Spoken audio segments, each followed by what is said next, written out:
નમસ્કાર દર્શક મિત્રો, ગુજરાતી ભાષાની નંબર 1 ચેનલ ડીડી ગિરનારના કૃષિ દર્શન કાર્યક્રમમાં હું કૃપા ત્રિવેદી આપ સૌનું હાર્દિક સ્વાગત કરું છું. દર્શક મિત્રો, શાકભાજી પાકો એ અનેક પ્રકારના પોષક તત્વોથી ભરપૂર એવા અગત્યના રોકડિયા પાક છે કે જેની ખેતી દ્વારા ખેડૂત મિત્રો ઓછા સમયમાં ઓછા ખર્ચે વધુ સફળતા પ્રાપ્ત કરી શકે છે. અને જો આ શાકભાજી પાકોમાં વધુ ચોકસાઈ રાખવામાં આવે અને નૂતન અભિગમો છે એ દાખવવામાં આવે તો ખેડૂત મિત્રો આ સફળતાને હજુ પણ આગળ લઈ જઈ શકે તેમ છે. જી હા મિત્રો, આજના આપણા કાર્યક્રમમાં આપણે વાત કરીશું શાકભાજી પાકોમાં ચોકસાઈ અને નૂતન અભિગમો વિષય પર. આ વિષય પર વિગતવાર માહિતી અને માર્ગદર્શન આપવા માટે વિષય નિષ્ણાંત તરીકે આપણી સાથે ઉપસ્થિત છે શ્રી DM પટેલ સર, કે જેઓ નાયબ બાગાયત નિયામક તરીકે સાબરકાંઠા ખાતે પોતાની ફરજ બજાવે છે. નમસ્કાર DM પટેલ સર. નમસ્કાર. કૃષિ દર્શન કાર્યક્રમ અને સ્ટુડિયોમાં આપનું હાર્દિક સ્વાગત છે. શાકભાજી પાકોમાં ચોકસાઈ અને નૂતન અભિગમ આ વિષય પર આજે આપણે ચર્ચા કરીશું. તો સૌપ્રથમ એ જ વાત કરીએ કે આપણે ખેડૂત મિત્રો છે એ વર્ષોથી શાકભાજી પાકોની ખેતી તો કરતા જ આવ્યા છે, એ કોઈ નવી બાબત નથી. પરંતુ સાંપ્રત સમયની અંદર શાકભાજી પાકો છે એનું વિશેષ મહત્ત્વ શું છે? ખેડૂત મિત્રો, અત્યારે શાકભાજી પાકો જો ખેતીની અંદર જોઈએ તો રોકડિયા પાક તરીકે ખૂબ જ પ્રચલિત છે. જી. સાથે સાથે આપણા ખોરાકમાં પણ તેનું ખૂબ મહત્ત્વ રહેલું છે. ચયાપચયની ક્રિયા હોય કે રક્ષણાત્મક ખોરાક તરીકે પણ જો આપણે જોઈએ તો શાકભાજી પાકોનું મહત્ત્વ ખૂબ રહેલું છે. બીજું કે શાકભાજી પાકો આપણને ઓછા એકમ વિસ્તારની અંદરથી વધુ આવક આપતા પાકો થઈ ગયા છે. સાથે સાથે રોકડિયા પાકો જેમ વાત કરી એ પ્રમાણે તાત્કાલિક આપણને આવક આપતા થઈ ગયા છે, જેના કારણે ખેડૂતો અત્યારે શાકભાજી પાકોની ખેતી તરફ વળ્યા છે. પરંતુ જો આ શાકભાજી પાકોની ખેતીની અંદર પણ જો નવીન અભિગમો જો અપનાવીએ તો હજુ પણ એની અંદરથી વધુ ઉત્પાદન આપણે મેળવી શકીએ છીએ. સાથે સાથે જે આપણે જાણીએ કે જેમ જેમ જમીનના ભાગ પડતા ગયા છે તેમ જમીનના ટુકડા થતા ગયા છે. હવે ઓછા વિસ્તારની અંદરથી જો સારી આવક મેળવવી હોય તો શાકભાજી પાકોનો જો આપણે પ્રાધાન્ય આપીએ તો જે ખેડૂતોને જે ખેતીની માંથી જે આવક મેળવીને જે પોતાનું જીવન ધોરણ ઉપર લાવવું હોય તો એની અંદર આ શાકભાજી પાકો ખૂબ મહત્ત્વના પાકો છે. એટલા માટે જ અત્યારે શાકભાજી પાકો એ આખા ગુજરાતની અંદર ખૂબ અગત્યના રોકડિયા પાક તરીકે ઉભરી આવેલા છે. હવે આપણે રાજ્ય ગુજરાત રાજ્યની વાત કરીએ તો કયા કયા પ્રકારના શાકભાજી પાકો છે એને કેટલા વિસ્તારમાં એનું ઉત્પાદન થતું હોય છે? શાકભાજી પાકોની જો વાત કરીએ તો અલગ અલગ જિલ્લાની અંદર અલગ અલગ શાકભાજી પાકોનું મહત્ત્વ રહેલું છે. હવે આ તમામ પાકનો જો આપણે સમન્વય કરીએ તો લગભગ ગુજરાતની અંદર 8.33 લાખ હેક્ટર વિસ્તારની અંદર આપણે શાકભાજી પાકોનું વાવેતર કરીએ છીએ. તેની અંદરથી આપણે લગભગ 167.20 લાખ મેટ્રિક ટન જેટલું આપણે ઉત્પાદન લઈએ છીએ.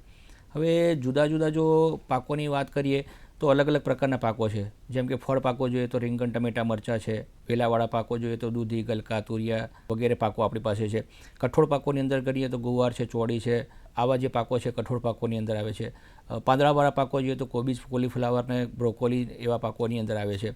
એ સિવાય આપણે જોઈએ તો કંદમૂળની અંદર જોઈએ તો દૂધી છે, ગલકા છે, તુરિયાને આપણે જે વાત કરી, સાથે સાથે ડુંગળી છે, લસણ છે, બટાકા છે વગેરે પાકો પણ શાકભાજી પાકો તરીકે આવે છે. તો આવા વિવિધ પ્રકારના શાકભાજીઓ જે તે વિસ્તારની જે આબોહવા છે અથવા તો જે ભૌગોલિક પરિસ્થિતિ છે એ મુજબ શક્ય ત્યાં વાવેતર થઈ શકે છે. દરેક પાકો દરેક વિસ્તારમાં જોવા નથી મળતા, પણ અમુક વિસ્તારોની અંદર અમુક જમીન અથવા તો પાણી અથવા તો હવામાન જે માફક આવે છે એ મુજબ એ પ્રકારના જો પાકો ત્યાં ખેતી કરવામાં આવે તો આપણે સારી રીતે આર્થિક વળતર મેળવી શકીએ છીએ. વિવિધ પ્રકારના શાકભાજી પાકોની વાત કરી, એમાં ખેડૂત મિત્રો દ્વારા એ તમામ પાકોનું વાવેતર છે એ સીધું જ ખેતરમાં કરવાનું હોય છે? ખેડૂત મિત્રો, આપણે જે પાકોની વાતો કરીએ એ પૈકી રીંગણ છે, ટમેટા છે, આ પ્રકારના જે પાકો છે આ પ્રકારનું આપણે ધરું કરી અને ફેર રોપણી કરીને આપણે વાવેતર કરીએ છીએ. સામાન્ય રીતે બાકી બધાના જે પાકો છે એ પ્રકારે આપણે ચાસ ખોલી અને બીજથી વાવેતર કરતા હોઈએ છીએ. પરંતુ ખેડૂત મિત્રો અત્યારે લોકો ધરું ઉછેર કરી, કારણ કે આપણે જાણીએ છીએ કે ભાઈ ઓછા વિસ્તારની અંદર આપણે ખેતી કરવી હોય, સમયગાળો આપણને અનુકૂળ નથી પડતો, અનિયમિત વરસાદ અને બીજા જે પ્રશ્નો છે એની અંદર ખેડૂત મિત્રો અત્યારે શું કરે, ધરું તૈયાર કરીને એની અંદર વેલાવાળા શાકભાજી પાકો જે છે એ વેલાવાળા શાકભાજી પાકો પણ ધરું તૈયાર કરી અને ફેર ચોપણી કરી અને વાવેતર કરતા થયા છે. તો પહેલાં જે 3 કે 4 પ્રકારના જે પાકો હતા એ ફેર રોપણી કરાતી હતી, પરંતુ હવે ઘણા બધા પાકો એવા છે કે જેને આપણે ધરું તૈયાર કરી પ્લગ નર્સરીની અંદર અને પછી ફેર રોપણી કરીને વાવેતર કરતા થયા છીએ. જી સર, હવે આપણે શાકભાજી પાકોની વાત કરી રહ્યા છીએ તો શાકભાજી પાકોની જે ખેતી હોય અને આ જે શાકભાજી પાકો છે એની અંદર ચોકસાઈ અને નૂતન અભિગમો અપનાવવા હોય તો એ કઈ રીતે કરાય એના વિશે વિસ્તારપૂર્વક જણાવો. ખેડૂત મિત્રો, ખૂબ જ અગત્યનો પ્રશ્ન છે, કારણ કે શાકભાજી પાકો જેમ રોકડિયા પાકો તરીકે આપણને વધુ આવક આપે છે, પણ જો એની કાળજી ના રાખીએ અથવા તો ચોકસાઈપૂર્ણ ખેતી ના કરીએ તો ગુણવત્તાયુક્ત ઉત્પાદન આપણે મેળવી શકતા નથી. હવે જો ગુણવત્તાયુક્ત ઉત્પાદન ના મળે તો આપણે જે બજાર ભાવ મેળવવા ઈચ્છીએ છીએ એ બજાર ભાવ મળતા નથી. તો આના માટે આપણે અલગ અલગ પ્રકારના જે અભિગમો છે અથવા તો જે નૂતન અભિગમો આપણે છે એ અપનાવવા જોઈએ. એની અંદર બિયારણનો એક અગત્યનો ભાગ છે. ત્યાર પછી જોઈએ તો ધરવું છે, એટલે કે જે પ્લગ ટ્રેની અંદર આપણે જે રોપા તૈયાર કરીએ છીએ રોપા તૈયાર કરવા જોઈએ. ત્યારબાદ જે આવે છે કે મલ્ચિંગ, ક્રોપ કવર, ત્યાર પછી જોઈએ તો પિયતની અંદર પણ ડ્રીપ ઇરિગેશન અથવા તો સ્પ્રિંકલર ઇરિગેશનનો આપણે ઉપયોગ કરી શકીએ છીએ. ત્યારબાદ જોઈએ તો પ્રાકૃતિક ખેતી પણ એક અગત્યનો ભાગ અત્યારે શાકભાજી પાકોની અંદર ભજવી રહ્યો છે. એ સિવાય જોઈએ તો કાપણી ઉત્પાદન થયા પછીનું જે મેનેજમેન્ટ છે એ, અને પેકિંગ અને એક્સપોર્ટ, આ પ્રકારના જે અલગ અલગ અભિગમો છે, જો આવા અભિગમો અપનાવવામાં આવે તો ખેડૂત મિત્રો ચોક્કસથી આપણે આ પાકને આપણે બહુ જ ઊંચા લેવલ સુધી લઈ જઈ શકીએ તેમ છીએ. જી, સરસ વાત કરી સર. દર્શક મિત્રો, આપ જોઈ રહ્યા છો કૃષિ દર્શન કાર્યક્રમ, અને આજે આપણે વાત કરી રહ્યા છીએ શાકભાજી પાકોમાં ચોકસાઈ અને નૂતન અભિગમો વિષય પર. આ વિષય પરની ચર્ચા યથાવત છે. સમય થયો છે વિરામનો. મળીને નકડા વિરામ બાદ.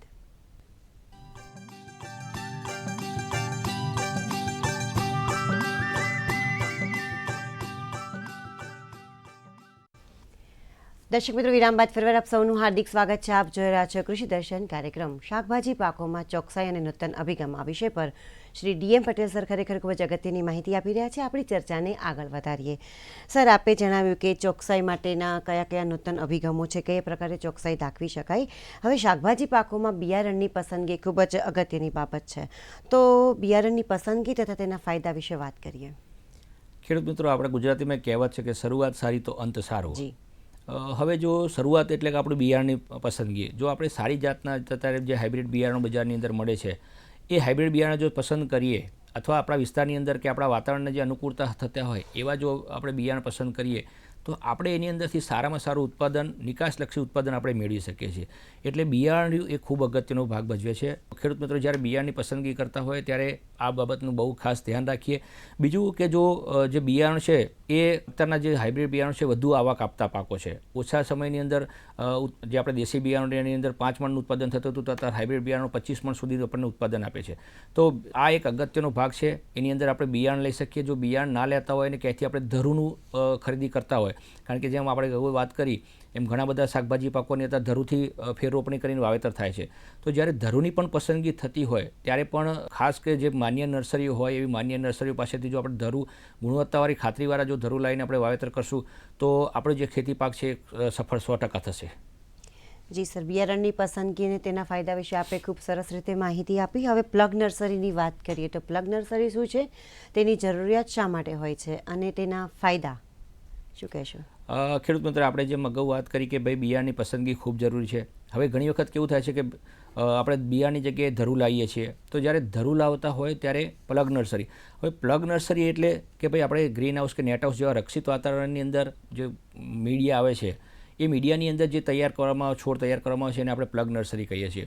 હવે પ્લગ નર્સરી એટલા માટે તૈયાર કરીએ છીએ કે આપણે જાણીએ છીએ કે જ્યારે આપણે ખેતરની અંદર કે આપણે કોઈ શેઢાપાડા ઉપર જ્યારે રોપા તૈયાર કરતા હોય ધરુ, તો એ ધરુ જમીનની અંદર તૈયાર થતા હોય તો એની અંદર નેમેટોડ અથવા તો બીજા જે રોગ જીવાતો છે એનો પ્રશ્ન વધી જતો હોય, જે આપણા ખેતરની અંદર પણ નુકસાન કરતા હોય છે. એટલે શેઢાપાડા પર કે બીજી જગ્યાએ આપણે રોપા તૈયાર ના કરતા પ્લગ નર્સરીની અંદર જો આપણે રોપા તૈયાર કરવાની પદ્ધતિ અપનાવીએ તો એ સારું છે. પ્લગ નર્સરીમાં રોપા તૈયાર કરવા માટેનું કારણ એ પણ છે કે આપણે એને કોકોપીટ અથવા તો બીજા જે ગ્રોઈંગ મીડિયા છે એ ગ્રોઈંગ મીડિયાની અંદર આપણે એને તૈયાર કરીએ છીએ, જેથી કરીને એનો જે મૂળનો વિકાસ છે પ્રોપર મૂળનો વિકાસ થાય છે. ખેતરમાંથી જ્યારે એ જ વસ્તુ આપણે જ્યારે રોપા કાઢીએ છીએ ત્યારે તંતુમૂળ તૂટી જવાના પ્રશ્નો થતા હોય છે.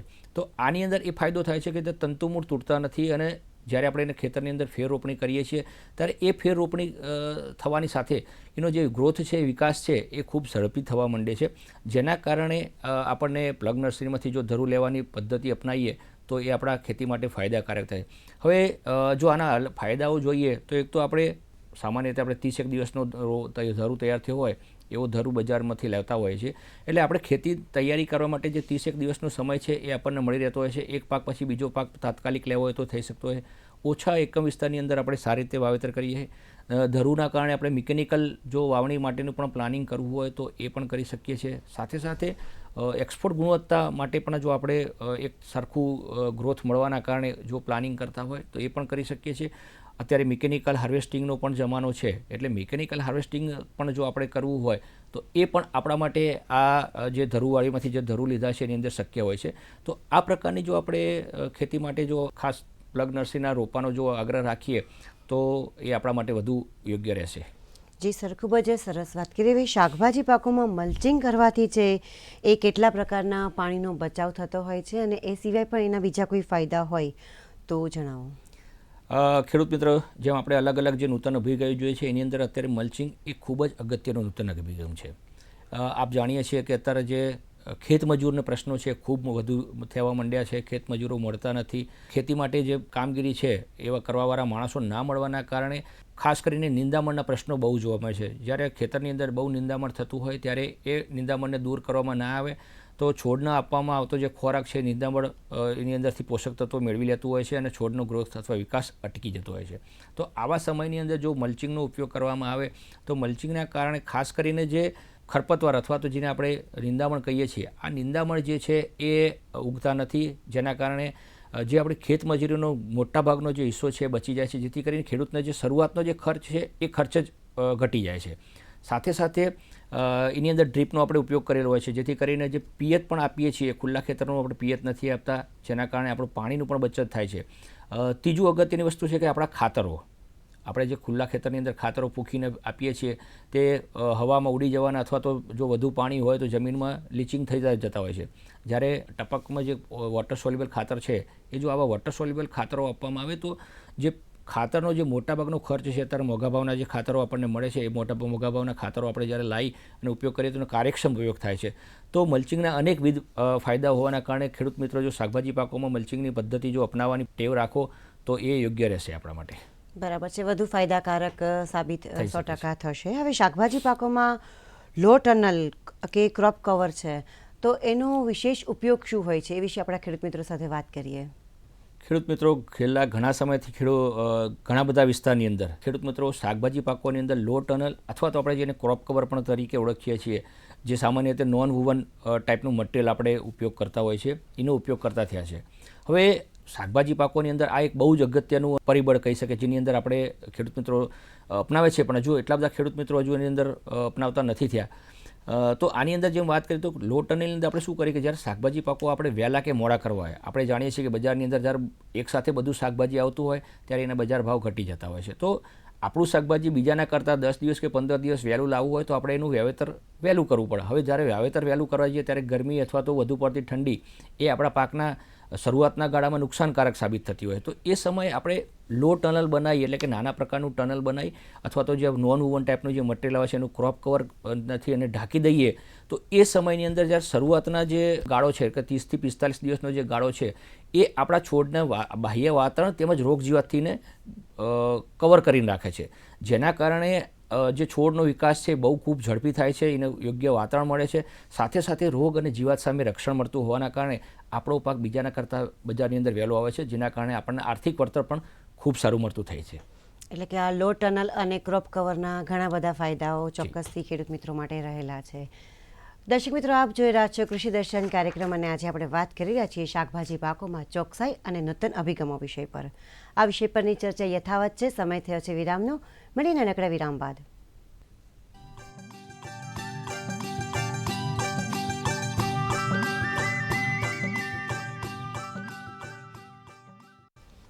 દર્શક મિત્રો, વિરામ બાદ ફરીવાર આપ સૌનું હાર્દિક સ્વાગત છે. આપ જોઈ રહ્યા છો કૃષિ દર્શન કાર્યક્રમ શાકભાજી પાકોમાં ચોકસાઈ અને નૂતન અભિગમ વિષય પર શ્રી ડીએમ પટેલ સર ખરેખર ખૂબ જ અગત્યની માહિતી આપી રહ્યા છે, માર્ગદર્શન આપી રહ્યા છે. આપણી ચર્ચાને આગળ વધારીએ. સર, આપે જણાવ્યું કે લો ટનલ કે ક્રોપ કવરના ઘણા બધા ફાયદા રહેલા છે. બિયારણની પસંદગી વિશે પણ અગાઉ વાત થઈ. હવે ગુજરાત રાજ્યની અંદર ખેડૂતો છે એ શાકભાજી પાકોની રક્ષિત ખેતી તરફ વધારે આકર્ષાઈ રહ્યા છે, તો તેના શું કારણો હોઈ શકે? ખેડૂત મિત્રો, જો રક્ષિત ખેતી તો આપણી પાસે ઘણા સમયથી આપણે એની અંદર ખેતી કરતા હતા, પણ ખાસ કરીને જે મોંઘા જે પાક હતા એની ખેતી કરતા હતા, પણ ખેડૂત મિત્રો હવે લો કોસ્ટ ટનેલ અથવા તો low cost net house green house બનાવી અને એની અંદર પણ શાકભાજીની ખેતી કરતા થયા છે. હવે રક્ષિત ખેતી આપણે જાણીએ છીએ કે છોડને બાહ્ય વાતાવરણથી રક્ષણ આપે છે. રોગ જીવાત જે અંદર આવતા હોય એ રોગ જીવાતને પણ આપણે સામાન્ય રીતે બહુ ઇઝીલી કંટ્રોલ કરી શકતા હોય છે ખુલ્લા ખેતરની સાપેક્ષમાં. બીજું કે ખાસ કરીને રક્ષિત ખેતીની અંદર ફાયદો થાય છે, આપણે જેમ અગાઉ પણ વાત કરી કે જેમ લો ટનલ કે ક્રોપ કવર કરીને આપણે પાકને વહેલો મોડો લઈ શકીએ છીએ, એમ ગ્રીન હાઉસ કે નેટ હાઉસની અંદર પણ આપણે આપણા પાકને વહેલો અથવા મોડો અથવા તો અન્ય કોઈ પણ સિઝનમાં લઈ જઈ શકીએ છીએ. બીજું કે અત્યારે જે બિયારણ મળે છે થર્મો ઇન્સેન્સિટિવ ઘણા બધા પાકોની અંદર મળે છે કે જેની અંદર વાતાવરણની એટલો બધો ફરક નથી પડતો. તો એવા પાકો આપણે જો ગ્રીન હાઉસ કે નેટ હાઉસની અંદર લઈએ તો એની અંદર આપણે વહેલું અથવા તો મોડું ઉત્પાદન લઈ શકીએ છીએ. સાથે સાથે રક્ષિત ખેતીમાં થવાના કારણે કે આપણે આખો વર્ષ દરમિયાન ગમે ત્યારે આપણે કોઈ પણ પ્રકારના પાકો લઈ શકીએ છીએ. બીજું કે રોગ જીવાત નથી આવતો એટલે છોડનો ગ્રોથ સારો થાય છે. છોડનો ગ્રોથ સારો થાય એટલે એની ઉત્પાદન ક્ષમતામાં વધારો થાય છે. એટલે બજાર જે ખુલ્લા ખેતરમાં આપણે જે ઉત્પાદન લઈએ એના કરતાં ગ્રીન હાઉસ નેટ હાઉસની અંદર આપણે 3 થી 4 ગણું કે 5 ગણું પણ આપણે ઉત્પાદન મેળવી શકીએ છીએ. સાથે સાથે જે ઉત્પાદન થાય છે એની ટકાઉ શક્તિ પણ સારી હોય છે. એટલે કે દૂરના માર્કેટ સુધી પણ જો આપણે એને પ્રોપર પેકિંગ કરીને લઈ જઈએ તો દૂરના માર્કેટ સુધી પણ એને ઇઝીલી આપણે મૂવ કરી શકીએ છીએ. સાથે સાથે અત્યારે કેવું જ્યારે ઇન્ટરનેશનલ માર્કેટની અંદર આપણે વાત જોઈએ તો નિકાસ માટે એક ચોક્કસ પ્રકારના પાકની અથવા તો ગુણવત્તાયુક્ત જે શાકભાજી છે એની સ્પેશિયલ ડિમાન્ડ રહેતી હોય છે. તો એવા પ્રકારની જો આપણે ખેતી કરવી હોય તો એ ખુલ્લા ખેતરની અંદર આપણે શક્ય નથી બનવાનું. એના માટે આપણે પ્રોટેક્ટેડ કલ્ટિવેશન જે છે અથવા તો કે આપણે રક્ષિત ખેતી જેને કહીએ છીએ એની અંદર જો આપણે કરશું તો નિકાસલક્ષી જે સ્પેશિયલ ઉત્પાદન જો આપણે જોઈએ છે એ ઉત્પાદન પણ આપણે મેળવી શકીશું. બરાબર છે કે નિકાસ માટેના પરિમાણો થોડાક અલગ જ હોય છે અને એ આ રક્ષિત ખેતી દ્વારા જ જળવાતા હોય છે. ખૂબ સરસ વાત કરી સર. હવે પ્રાકૃતિક કૃષિ, પ્રાકૃતિક ખેતી એ છે એ ખૂબ જ જાણીતું છે. આપણે શાકભાજી પાકોની વાત કરીએ તો એમાં પ્રાકૃતિક કૃષિની શું અગત્યતા છે? અત્યારના સમય માટે આ ખૂબ જ અગત્યનો પ્રશ્ન છે. પ્રાકૃતિકના જે મૂળ સિદ્ધાંતો છે એ મૂળ સિદ્ધાંતોનો ઉપયોગ કરી અને જે ગાય આધારિત ખેતી છે, ગાયના ગૌમૂત્ર અથવા તો એના છાણમાંથી જે આપણે ખેતી કરીએ છીએ ને આપણે પ્રાકૃતિક ખેતી કરીએ છીએ. ખેડૂત મિત્રો આપણે જાણીએ છીએ કે ભાઈ શાકભાજી પાકો, રોકડિયા પાકો છે એની અંદર આપણે બજારની જે વધઘટ છે એ પણ રોજની રહેતી હોય છે. આવા વિસ્તારની સમયની અંદર ઘણી વખત એવું થાય કે ખેડૂત મિત્રોએ દવા છાંટી હોય અને બજાર ભાવ વધી ગયો હોય તો એવો જ માલ એ ઉતારીને બજારની અંદર મોકલતા હોય છે. એટલે બીજું જેમ અગત્યની વાત કરી કે શરૂઆતમાં જ આપણે જોઈએ કે ભાઈ શાકભાજી પાકો એ આપણા ખોરાક માટે ખૂબ અગત્યના છે. હવે ખોરાક માટે અગત્યના પાકો હોય એની અંદર જો વધુ પડતું કેમિકલનો ઉપયોગ થતો હોય તો એ આપણા સ્વાસ્થ્ય માટે નુકસાનકારક છે. અને આપણે જાણીએ છીએ કે એના કારણે શરીરમાં ઘણા બધા અનેકવિધ રોગો આપણને અત્યારે જોવા મળે છે. તો એની સામે જો આપણે પ્રાકૃતિક ખેતી કરીએ એટલે કે ગાય આધારિત જો આપણે ખેતી કરીએ તો તેનાથી આપણને જે કંઈ ખોરાક મળે છે એ આપણા સ્વાસ્થ્ય માટે ખૂબ જ જરૂરી છે. આ જે બાબત રહી એ સ્વાસ્થ્ય સાથે સંકળાયેલી હોવાના કારણે જો પ્રાકૃતિક ખેતી માટે કરીએ તો એ ખૂબ અગત્યનું. હવે એના ફાયદા જોઈએ તો સામાન્ય રીતે કેવું છે કે ભાઈ પ્રાકૃતિક ખેતીની અંદર આપણે બહારથી કોઈ મટીરિયલ લાવતા નથી. ગાયનું ગૌમૂત્ર અથવા તો ગોબરનો ઉપયોગ કરીને જ ખેતી કરતા હોવાના કારણે એક ટકાઉ પ્રકારની આપણે ખેતી કરી શકીએ છીએ. ભેજ સંગ્રહ ક્ષમતામાં વધારો થાય છે. ઓછા સમયની અંદર આપણે સારી ગુણવત્તાવાળું ઉત્પાદન મેળવી શકીએ. બીજું કે અત્યારે પ્રાકૃતિક જે ઉત્પાદકો છે તેની માંગ પણ ખૂબ હોવાના કારણે ખેડૂતોને જે સામાન્ય બજાર ભાવ કરતાં ઊંચા બજાર ભાવ મળે છે. જેથી કરીને જો એકમ વિસ્તારની અંદર પણ ઓછા પ્રમાણમાં અલગ અલગ શાકભાજી કરે તો પણ ખેડૂત મિત્રો એની અંદરથી બહુ મોટા પ્રમાણમાં આવક મેળવી શકતા હોય છે.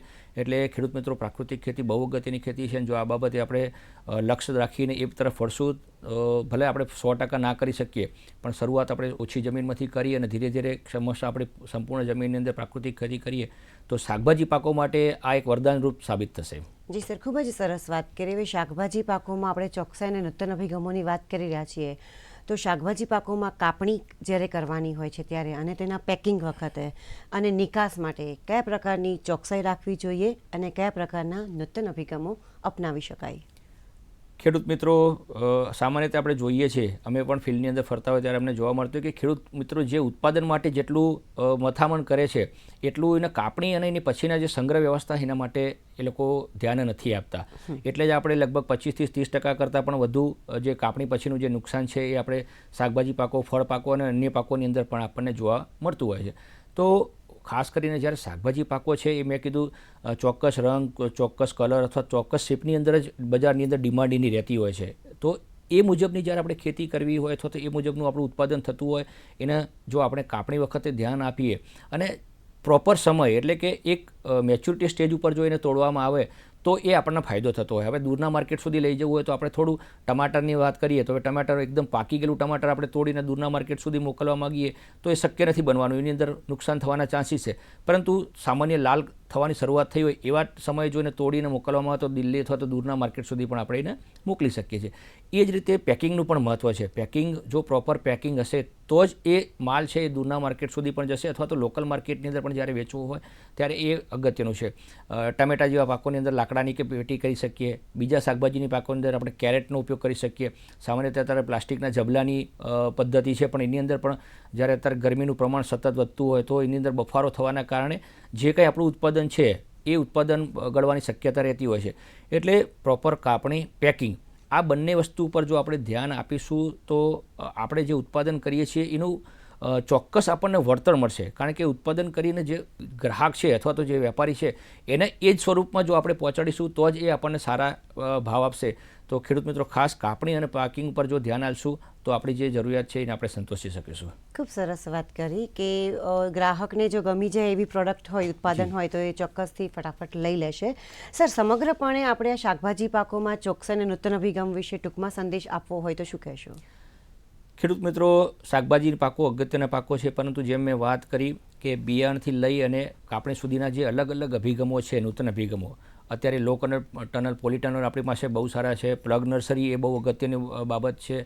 સાથે સાથે રોગ જીવાત માટે કેમિકલ દવાનો ઉપયોગ ન કરતા જૈવિક પદ્ધતિનો જો આપણે ઉપયોગ કરીએ, એ સિવાય પણ જેમ અગત્યની વાતો કરી કે ભાઈ પિયત માટે પણ જો ધ્યાન આપીએ, ડ્રીપ ઇરિગેશન અથવા તો સ્પ્રિંકલર ઇરિગેશનનો આપણે ઉપયોગ કરીએ તો રક્ષિત ખેતી છે. જો આવા અભિગમો અત્યારે અપનાવીશું તો અત્યારના જે ગ્લોબલ માર્કેટની અંદર જે ખેડૂતો છે જે ખેતી કરે છે એ પોતે બહારના માર્કેટ સામે ટકી રહેશે અને આપણે જે ખેતી કરીએ છીએ એની અંદરથી આપણું ગુજરાન ચાલતું હોય છે. તો એ ગુજરાન ચલાવવા માટે આપણને જે નફો જોતો હોય એ આર્થિક નફો પણ આપણે મેળવી શકીએ. એટલે માટે ખેડૂત મિત્રો ખાલી ચીલા ચાલુ શાકભાજી ખેતી ન કરતા નૂતન અભિગમવાળી જો આપણે ખેતી કરીશું તો આપણા માટે ખૂબ જ અગત્યની રહેશે.